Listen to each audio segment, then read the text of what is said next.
Thembi Takeover, weekdays, Monday to Friday, 3 to 5 p.m. She's in the building, baby, all the way from Zimbabwe. You heard it that there's a lot of ragga tunes there, so you're not surprised because I know Zim. It's very, when it comes to ragga tunes, man, you can't go wrong. Welcome, beautiful. Thank you so Welcome, much. Welcome, Queen. Welcome, Ndlovukazi. Unjani? Do you want to sit down or you okay standing? I'm cool. I'm Let's just so rather hyped stand. up. It's so much fun here.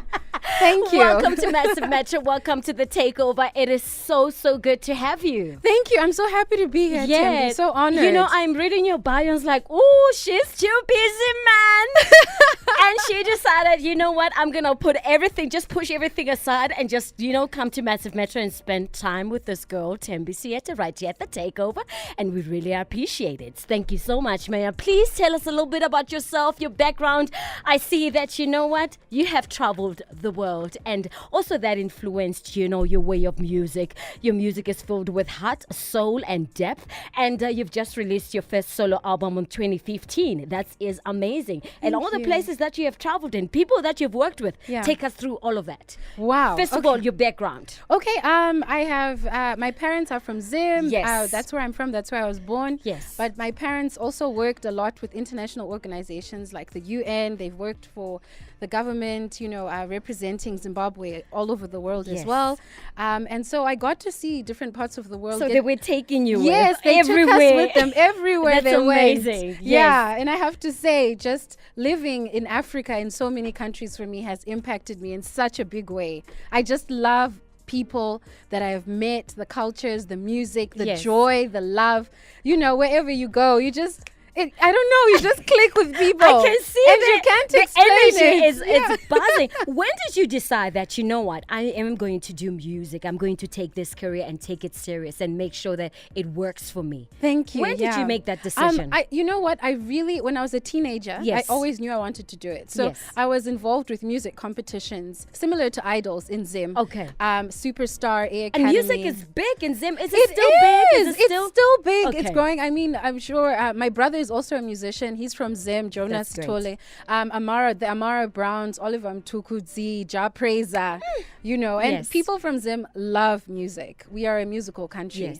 Yes. I'll tell you why I'm asking, because I see here that you have a master's degree for philosophy. Yes, yeah. So I'm asking myself, when did you get time to learn so much? Because philosophy is really about reading. Yes. Understanding, information, everything. Because I know this because my uncle is also, he's got a master degree on philosophy. So I know that there is no enough time. I mean, he speaks books, read books, breathe books. Everything is about really studying. Yeah. So when did you get time to say, you know what, I'm going to put all of that aside and focus on music? When did it happen? Wow. So I did my master. It's a master of philosophy. Yes. In development studies. Okay. That was the focus area. Yes. And now I'm also pursuing a PhD with the Center for African Studies at the University of Cape Town while I'm with the graduate school there equally demanding of development policy and practice. Yes. And my work and my music, whether it's my studies and my affiliation with the GSDPP at UCT, all come together because my passion is people, my passion is development. I hear you. My passion is human rights.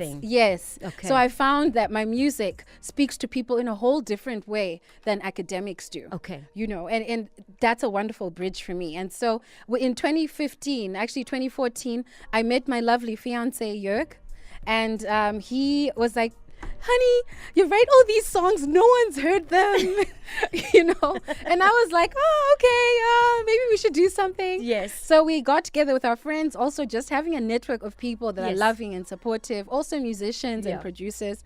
And we said, let's do something. So that's how we worked on First Glance, the first album. How has traveling influenced you?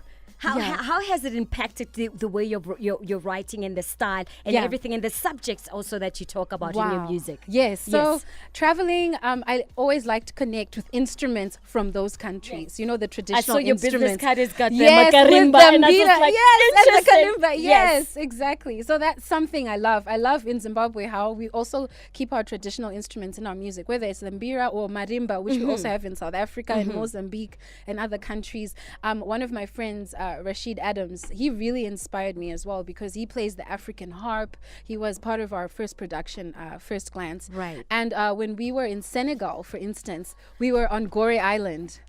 And there's such a historic connection between Senegal and South Africa. Yes. You know, they honor Mandela in Senegal. They recognize the struggle there and how all of the struggles within Africa are so connected and how we've overcome so many challenges together as people. Yes. So on Gore Island, there was a man there with shakers in his hands. That's amazing. You know, they look like seed, like the outer shell of a fruit with seeds inside and it just tied makes together with a little rope.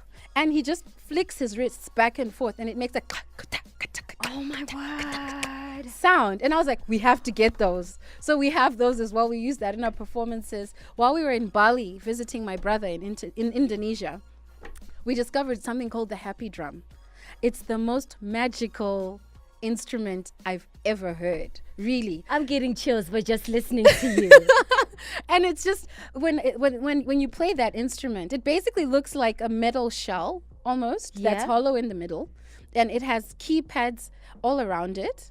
And when you play it, it resonates through the room. And Maya, did you buy all of this? Yes, do you collect as you go? We collect as we go. What else do you go? Everywhere we what go. else? Accessories. I see your dress as well. Yes, this is from Everything Tanzania, you're wearing is not a from friend of here. mine.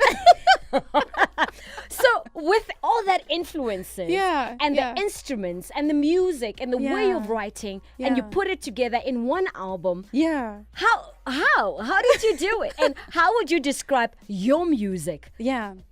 As Maya's music with all of that you've collected, putting your music together. So I like music to come from my heart. Yes. To be something about life that I've been through or that I've seen other people go through as well.